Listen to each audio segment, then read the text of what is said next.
দুই জেলার মিলন মেলা। দিনাজপুরের ঐতিহ্য, শান্ত স্নিগ্ধ প্রকৃতি আর সরল মানুষের প্রাণবন্ত হাসি মিলে গেল ঝিনাইদহের সবুজ শস্যভরা মাঠ, নদীর বাঁক আর প্রাণখোলা মানুষের উষ্ণতায়। এই মিলন শুধু একটি ছেলে আর একটি মেয়ের নয়, এটি দুই জেলার সংস্কৃতি, ভালোবাসা আর সম্পর্কের এক নতুন অধ্যায়। কনের লাজুক দৃষ্টি আর বরের দৃঢ় ভালোবাসা মিলিয়ে উঠল এক নতুন জীবনের স্বপ্নযাত্রা। বিয়ের আসর জুড়ে ছিল অনেক আনন্দ, হাসি আর স্নেহভরা আড্ডা। পরিবার পরিজনের মিলন, বন্ধু বান্ধবের উচ্ছ্বাস আর অতিথিদের আন্তরিকতা, সবকিছু মিলে হয়ে উঠল এক অবিস্মরণীয় মুহূর্ত।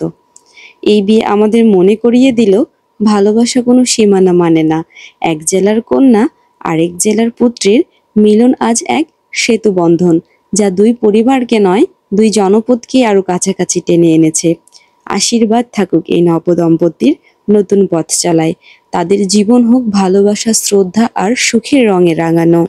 পৃথিবীতে আসার আগে আল্লাহ কিন্তু তিনটা জিনিস নির্ধারণ করে দেন, যেমন জন্ম, মৃত্যু, বিয়ে। জন্ম কখন হবে, মৃত্যু কখন হবে এবং বিয়ে কোথায় হবে, কার সাথে হবে, এই সব কিছু কিন্তু রাব্বুল আলামিন নির্ধারণ করেন।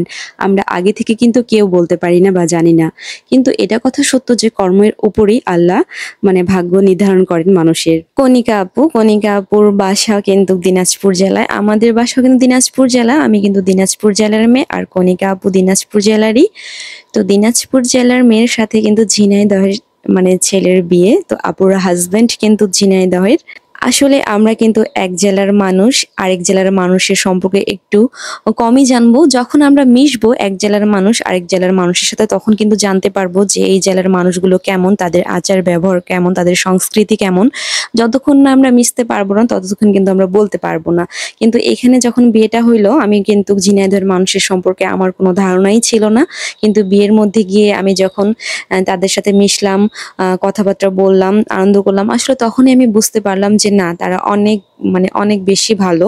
আসলে সব জেলাতেই ভালো মন্দ সবকিছু মিশাল থাকে। তো এখানেও আপুর হাজবেন্ডের পরিবার খুবই ভালো ছিল এবং ভাইয়াও খুব বেশি ভালো ছিল, তারা অনেক আন্তরিক ছিল। সবকিছু মিলিয়ে আসলে খুবই ভালো ছিল এবং আপুকেও কিন্তু খুবই ভালোবাসে সবাই। কি বলবো, মানুষ ভালো তো আসলে সবকিছুই ভালো।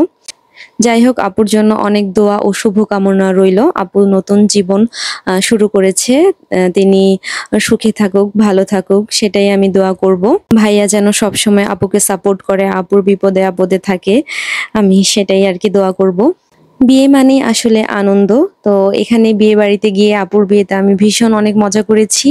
আমি সবসময় চেষ্টা করেছিলাম আপুর সাথে থাকার, আপুর পাশে বসে থাকার জন্য, কারণ আপু খুবই নার্ভাস ছিল এবং তার খুবই খারাপ লাগছিল। আসলে প্রত্যেকেরই জীবনে এই দিনটা আসে, যারা এই দিনটা পার করে এসেছেন তারা অবশ্যই জানেন যে এর ফিলিংসটা কি, আর যারা এখন পর্যন্ত পার করেননি তারা অবশ্যই বুঝতে পারবেন সময় হলে। তো এই তো আপুকে দেখতে পাচ্ছেন, আপু অনেক নার্ভাস ছিল। এখানে আপুর বিদায়ের মুহূর্ত ছিল, আমরা আপুকে বিদায় দিচ্ছিলাম। এই যে আমাদের ঝিনাইদহের দুলাভাই, উনি সবার কাছ থেকে বিদায় নিচ্ছে। ভাইয়াও গাড়ির মধ্যে উঠে গেল, এখন আমরা আপুকে বিদায় দিয়ে দিব। এই সময়টাতে আমারও একটু কেমন যেন লাগছিল, ভালো লাগতেছিল আবার একটু খারাপও লাগতেছিল, যেহেতু আপুকে অনেক দূরে বিদায় দিয়ে দিচ্ছি। কিন্তু তারপরেও কি আর করার, আপুর জন্য অনেক দোয়ার শুভকামনা রইল, আপু যেন সবসময় ভালো থাকে। আপনারাও নবদম্পতির জন্য দোয়া করবেন, তারা যেন সবসময় ভালো থাকে, সুখে থাকে। তো আপনাদের কাছে কেমন লাগলো এই দুই জেলার বিয়ের বন্ধনটি, অবশ্যই কিন্তু আমাকে কমেন্ট করে জানাবেন। সবাই ভালো থাকবেন, সুস্থ থাকবেন। আল্লাহ হাফেজ, আসসালামু আলাইকুম।